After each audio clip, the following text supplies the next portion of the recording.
know, when we describe ourselves by our ethnicity, when we meet people, I mean, what does it mean when we say that we're black, or we're white, or we're Latino, or we're Asian? What does that mean? And what does race really have to do with how we define ourselves as people? Well, on today's show, you're going to meet a young black man who tells us why he would much rather be white. A lot of times, if you speak educated and you're articulate and you're outspoken, people tend to think that you're trying to be white because you speak educated. And that does happen. You're also going to meet an Asian woman who reveals what kind of plastic surgery she was willing to have in order to look more Western. Westernized. I wanted my eyes more open and wide. And that's just the way I always saw myself inside. And a man confronts his racially confused white friend, he says, who he says wants to be black. He acts black. I mean, he's white, though, but I was like, he talks to black females. He won't talk to no white girls. He says sometimes he don't even like white people that much.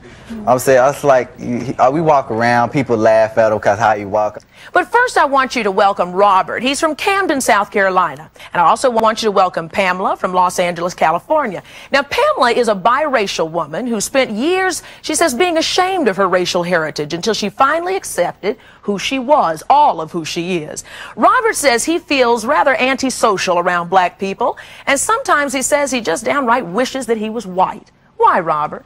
Well, it's not so much that I wish that I were white at certain times. It's I grew up in a predominantly white neighborhood, white high school, white middle school.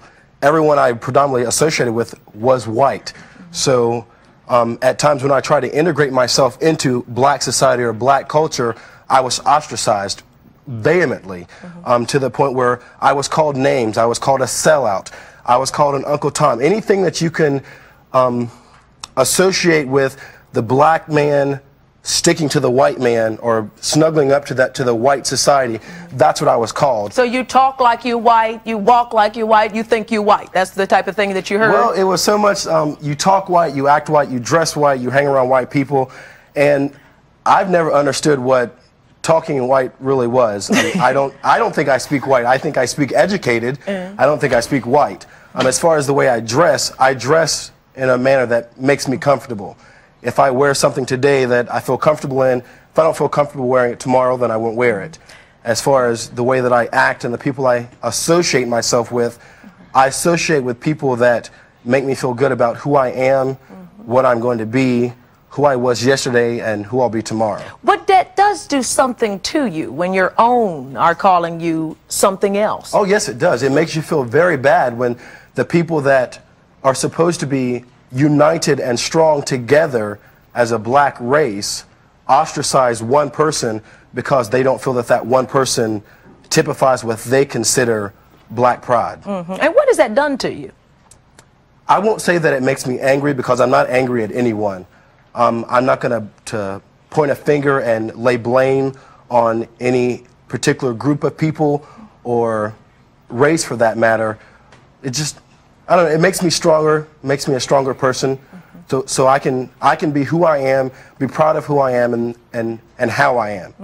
Pamela, you can understand some of that, I guess, would you say confusion? Yeah, I can understand that. I had gone through a time where my mother, who is a white woman, had gone through straightening my hair and trying to, I guess, make it easier and do what she thought was right to do coming from Germany. But as I got a little bit older, I let that go. And I've said to people before, I won't put any version of that lie anywhere near my head, not the chemical that will eat up my scalp or the lie that says I have to look a certain way to be accepted by society.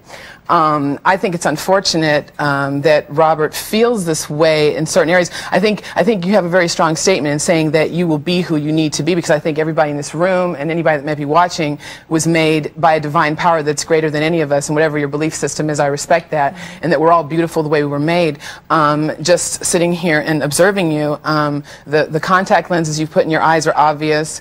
Maybe the texturing that you've done to your hair is obvious, and I think it's sad that any black person or any race should feel like as though they have to put little pieces of plastic in their eyes or put chemicals on their heads. So you think he's trying to assimilate into a culture that he's not a part of?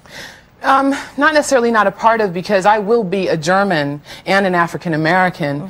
because I choose to do that. It's my self-concept. So when people say to you, what race are you? You say what? I'm a human. I belong to the human race, and I belong to the category that falls under women. And we have a hard enough time as men and women trying to come to terms with each other that to try to throw color and hair texture and a bunch of that into it is just ridiculous. But I remember there were stories that you tell about being a kid, sitting in the bathtub, you know, like most little girls sitting in the bathtub. That's where we dream a lot. Trying to get the darkness off. And you were trying to scrub your color off. Oh yeah, because when I got my first job, I remember, I think I was 16 or 17, I had a woman, a white woman, I hate to have to say it, I can't judge any individual because each person makes their own choices and causes their own perceptions about themselves. It's an individual thing, but said to me at the end of the interview and saying, oh yes, we'd like to hire you, but you know, we have to be careful with your kind.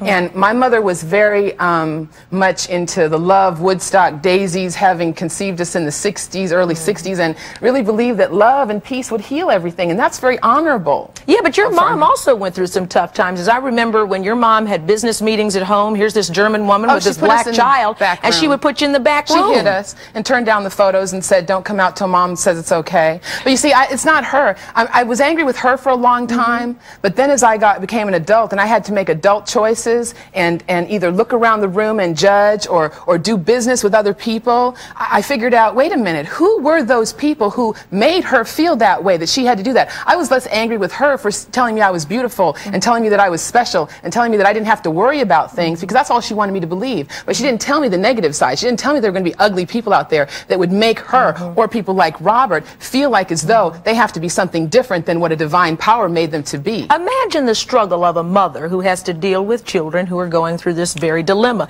Robert, hold on a second, because I hear you and your mama had quite a time over Christmas holidays. It's not, before I even address the situation that happened with Christmas, I don't want you to leave the stage or have anyone leave this audience thinking that because of a certain group of people or the way someone has made me feel that I, quote unquote, need to put contacts in my hair or contacts in my eyes or texturize my hair. I do those things because it is a personal choice. Just as it was a personal choice for you to get up this morning and wear what you wore today, that was a personal choice for me. It's not that I'm trying to assimilate being white or that I'm trying to assimilate being something that I'm not. I'm being who I am. Well, sometimes even family has trouble with your finding yourself, trying to figure out. In fact, Betty, Robert's mother, is going through quite a bit of anguish. I mean, how have Robert's dreams of possibly being white or at least assimilating into a white community affected his family? Stay with us. We're going to bring his mother into this conversation right after this commercial.